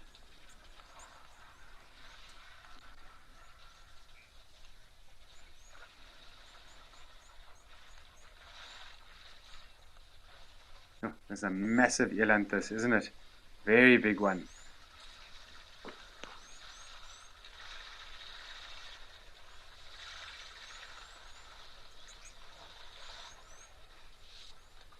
Now you got to watch carefully. Apparently these elephants have been known to chase some of the game away. Now see, this eland is tiptoeing in there. You just got to watch carefully.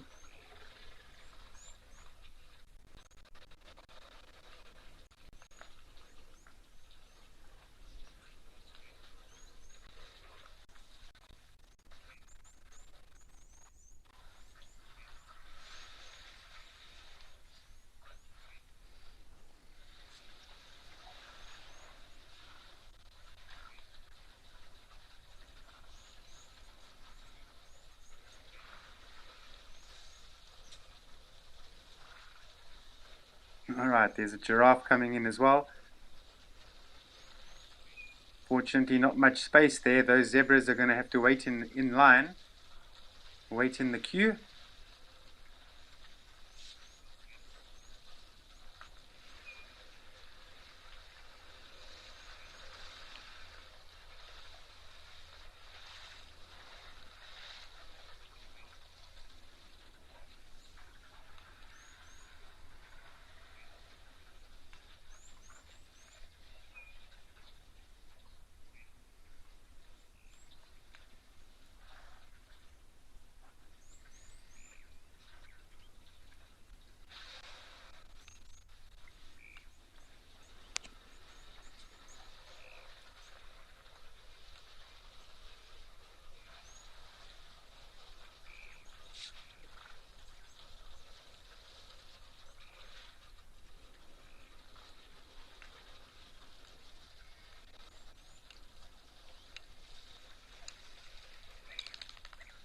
You can even hear the hooves clicking on this eland.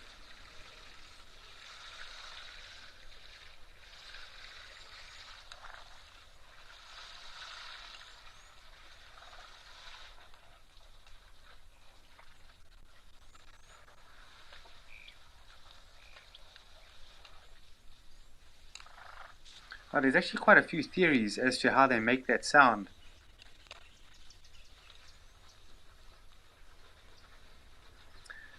So yeah, there's a few theories. The one that makes the most sense to me is if you look at the leg design of a eland and you look at the leg design of a cheetah, they're quite similar in some ways, in the sense that they have quite a long tendon, a very long elastic tendon. And with cheetah, we know that tendon is very important because that's what aids the cheetahs in running at the speeds that they're able to do. Now, eland, believe it or not, but they can run very fast as well, and that's probably what that tendon is for as well. Helps them to run very fast and also jump. Eland, they can jump. They can jump about 2.5 meters high.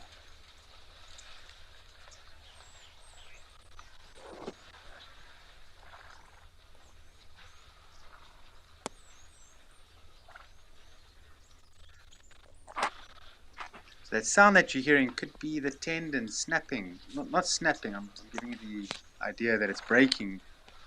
But how do I describe it? It's through that contraction and expansion of that tendon, if that's the right word.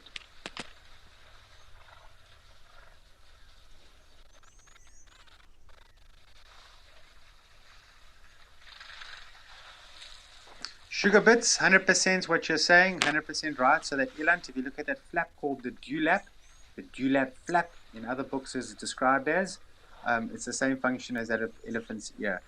So yeah, there's going to be some blood vessels on that surface of that flap, and as it bounces and wobbles and so on around, it's definitely going to cool down and keep those blood vessels cool. And as the blood travels through those cool blood vessels, then it's going to keep the brain nice and cool, adequately cool.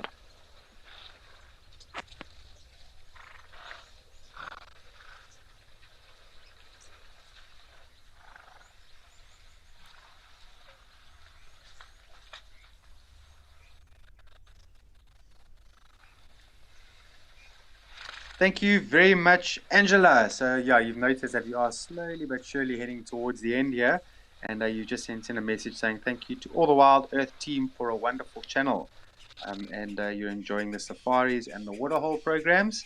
And then, yeah, thank you very much for that as well, saying that you are happy to hear me here again. Well, I'm happy to hear me here again as well. And looking forward to seeing you all at Valfofond. And then, yeah, definitely Juma, the promised land.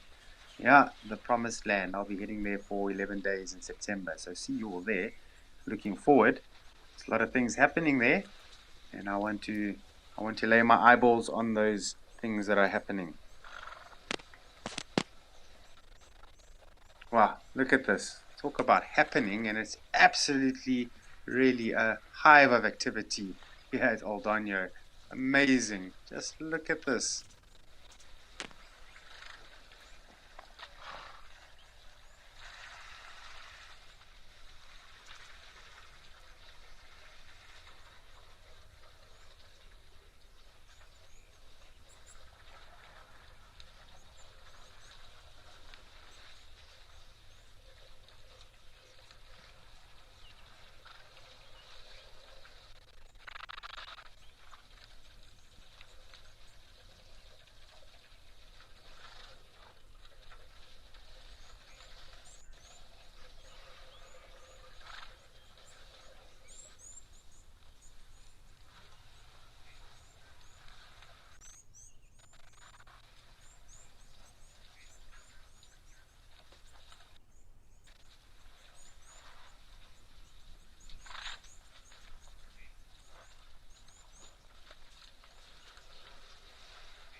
Right, Dark Main Lover, thank you also.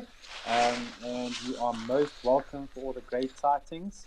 Yeah, we'll have to give credit to Mother Nature. And yeah, I mean, I would love to take credit for that. Oh, one almost got kicked in the face there, very close. Eesh. Wow. But anyway, thank you as well. Yeah, Dark Main Lover, take care. Have a good day your side. I'm sure you're going to be going for the Sunset Safari, so enjoy it. I hope everything that you want to see is seen on that experience.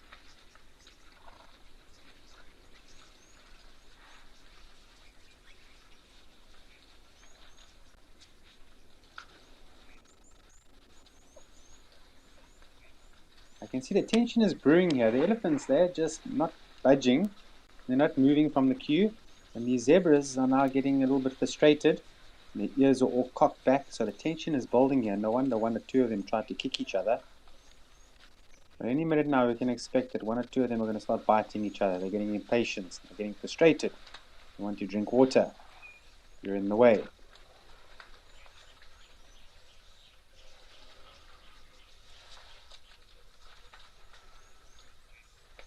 Right, Jive Bunny, yeah, thanks very much. I'm glad you're looking forward to me getting out to Juma. I'm definitely looking forward to it. That is going to be a great experience. Lovely, I just cannot wait. I hope, no, I shouldn't be wishing time to run fast because time is very precious. It is the most valuable commodity in the world, is time. So I shouldn't wish time to go fast, but I am looking forward to going out there. Thanks very much. And then Pat, thank you for your input there. And you've been watching. You found it very interesting. It has been a good afternoon, I must say. And what better way to end off than here, Kenya, Aldonyo, especially with what we've got here. Can't miss this.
I think in a way, these elephants know that if they give up their spot now, everything's going to come rushing to the water and they're going to have to sort of fight their way through again, which is not a problem for them.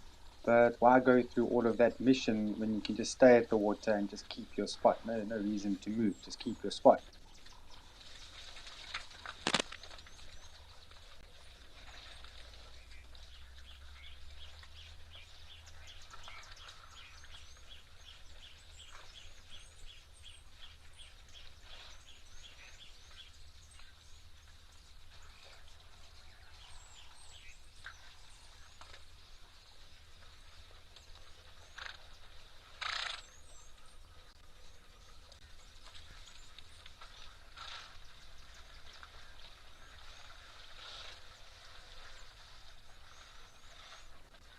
Just amazing. Just look at this. All those tails moving out and about.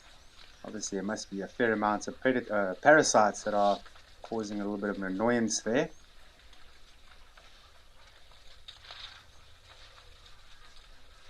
Oh, getting ready to kick and bite. Now, this is a regular thing that happens with zebras, especially when tensions are high. They start kicking each other and biting each other, especially the zebras that don't get on within that group. Because some of those zebras, they're not going to like each other, even though they're part of the same group. And yeah, bite each other, kick each other. It happens quite a bit on a daily basis.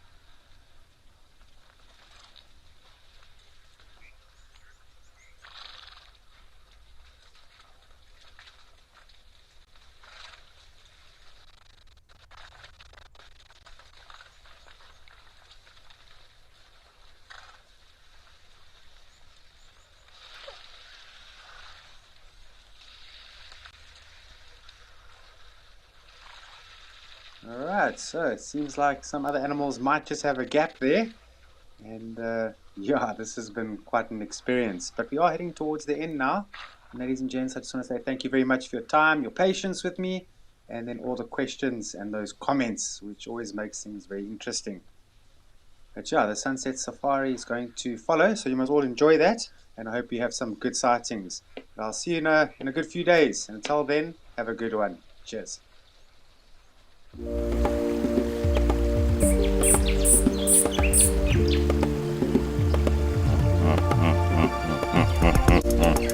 Good afternoon, everyone, and welcome to a warm and very windy Djuma Private Game Reserve this afternoon. Seems to me like there's a berg wind blowing, which is always a little bit concerning for us in the bush at this time of the year because it can make a fire risk quite high. It always has everyone on high alert, but there's definitely a very warm wind blowing this afternoon. So I hope that's not going to impact on the game drives that go out this afternoon. Hoping for the best, but we've got some really, really awesome things to chat about this afternoon. It's a predator-filled discussion this afternoon. Also, just